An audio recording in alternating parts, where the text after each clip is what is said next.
பெண்களுடைய விடயத்தில் நீங்கள் அல்லாஹ்வை பயந்து கொள்ளுங்கள். உங்களுடைய மனைவிமார், உங்களுடைய தாய்மார்கள், உங்களுடைய மகள்கள், இவர்களுடைய விடயத்தில் நீங்கள் அல்லாஹ்வை பயந்து கொள்ளுங்கள். ஃபஸ்தௌசு பின் நிசாஇ கைரா, உங்களுடைய மனைவிகள் நல்ல முறையில் நடந்து கொள்ளுங்கள். எனவே கண்ணியத்துக்குரிய மேலானவர்களே, இந்த அனைத்து விடயங்களையும் நாங்கள் அழகான முறையில் பேணி நடப்போமாக இருந்து சொன்னால் நிச்சயமாக நாங்கள் அனைவரும் எங்களுக்கு சொர்க்கத்துக்குரியவர்களாக நாங்கள் மாறிவிடுவோம் என்பதில் எந்த விதமான சந்தேகமும் கிடையாது. எனவே இன்றைய நாளுடைய குத்துபாவுடைய சுருக்கம் என்னவென்று சொன்னால், நாங்கள் அனைவரும் ஒற்றுமையாக வாழ வேண்டும். நாங்கள் அனைவரும் எங்களுடைய சின்ன சின்ன பிரச்சனைகளுக்காக மிக நீண்ட நாட்கள் பேசாமல் இருப்பது அல்லது அந்த சிறிய ஒரு விடயத்தை தூக்கி பிடிப்பது, பெரிதுபடுத்துவது, இது போன்ற விடயங்களை நாங்கள் தவிர்த்து கொள்ள வேண்டும். அதே போன்று நாங்கள் 5 நேர தொழுகைகளை பேணி தொழுது கொள்ள வேண்டும். அதே போன்று வட்டி சம்பந்தப்பட்ட பாவங்கள் இருந்தால் அதிலிருந்து முழுமையாக தவிர்த்து கொள்ள வேண்டும்.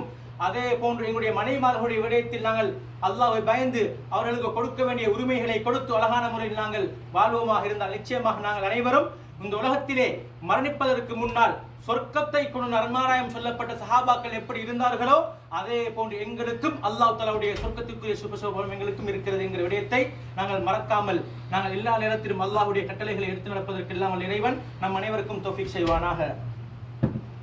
मेरे प्यारे दोस्तों, नबी अकरम सल्लल्लाहु अलैहि वसल्लम इसी तरह एक दिन में हज्जतुल वदा में हिजरी 10 में अरफा का दिन इस तरह एक बयान फरमाया. उसमें वो बताया, मैं उसके बाद आप लोगों के सामने इस तरह बयान करूंगा या नहीं मुझे पता नहीं, इसलिए आप लोग मैं जो अभी बात कर रहा हूँ उसको अच्छी तरह सुन लो, आपकी जिंदगी में उसको ले लो, आप जन्नती वाला बन जाओ. इस तरह नबी अकरम सल्लल्लाहु अलैहि वसल्लम ने एक ज़हन को ब्रेन वॉश करके उसके बाद कुछ नसीहतें फरमाया. उसमें पहला वाला में क्या बताया, हुकूकुल इंसान, इंसान का राइट्स, उसका जान और उसका पैसा माल और उसका इज्जत, ये सब किस तरह जुल्हिज्जा मुहतरम एक महीना है और इसी तरह मक्का एक मुहतरम वाला जगह है और अरफा का दिन किस तरह मुहतरम है. इस तरह आप मुसलमान सब मुसलमान का जान और माल पैसा और इज्जत इस तरह एक मुहतरम है. अल मुस्लिम अखुल मुस्लिम, एक मुसलमान दूसरा मुसलमान का भाई है, उसको वो क्या नहीं करेगा, जुल्म नहीं करेगा.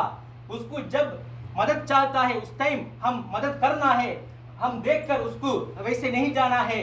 और इसी तरह उसको इख्तिकार के समझ देखने में इस तरह उसको थोड़ा मैं बड़ा हूँ वो थोड़ा नीचा है, वो उसके पास पैसा नहीं है, वो थोड़ा मुझसे मैं उसके वो दूर होकर इस तरह जिंदगी गुजरने के लिए नहीं फरमाया.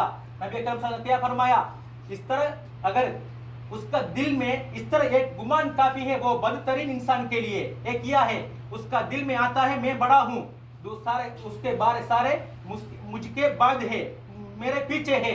इस तरह एक गुमान उसके दिल में अगर हो जाए ये सिर्फ काफी है वो बंदा बदतरीन इंसान बनने के लिए.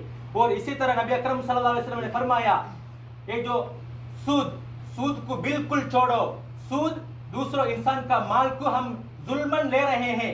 अगर किसी बंदे को कर्ज चाहिए, मैं अगर कर्ज दे दिया वो भी सदका का जुमरा में आता है. मैं तो वैसे एक कर्ज उधार दे दिया, लेकिन फिर भी ये बंदा जब तक मुझे ये उधार पूरा देने तक मैं सदका करने वाला की तरह मेरा मुझे सवाब अल्लाह ने लिख के दे देगा.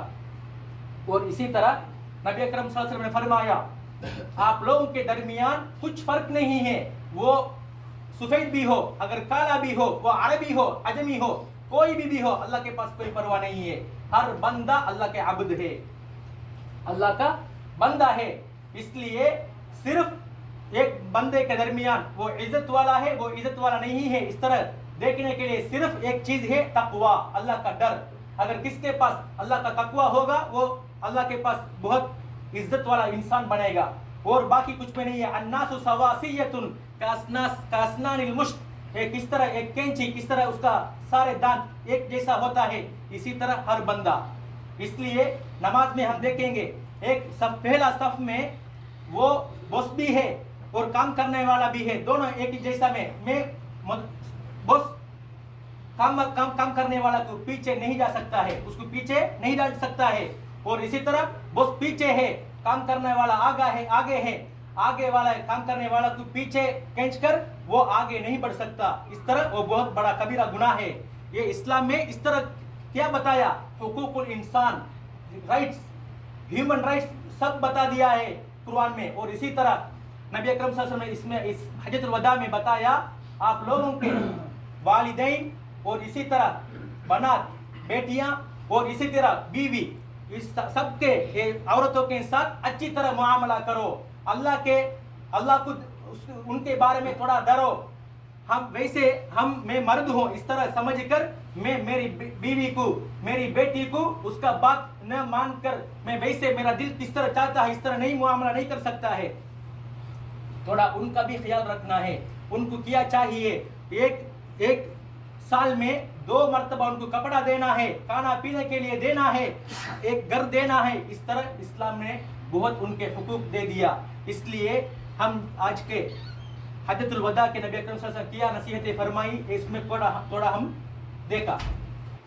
उसमें एक चीज है, सब बराबर है, हम हर इंसान को एक मेरा भाई ही इस तरह गुमान के हम देखना है। दूसरा चीज, नमाज के बारे में नबी अकरम सल्लल्लाहु अलैहि वसल्लम ने फरमाया सल्लु खम्सकुम, एक दिन में 5 वक्त नमाज अदा करो, एक दिन में 5 वक्त नमाज अदा करो, तदखुलु जन्नत रब्बिकुम, इसके वजह से आप लोग जन्नत जाएंगे। ये क्या अल्लाह ने क्या बताया, वस्तईनु बिस्सब्रि वस्सलाह, मुझसे नमाजों के जरिए मुझे मदद मांगे। इय्याका नअबुदु व इय्याका नस्तईन, या अल्लाह मैं सिर्फ आपको ही इबादत करते हैं। तो एक इबादत क्या है, और बाकी सब इबादतें हैं वो छुपा के हैं, लेकिन सिर्फ नमाज है वो जाहिर है, हर इंसान उसको अदा करना है। अगर कोई बंदा देखे या न देखे, मैं मस्जिद की तरफ आना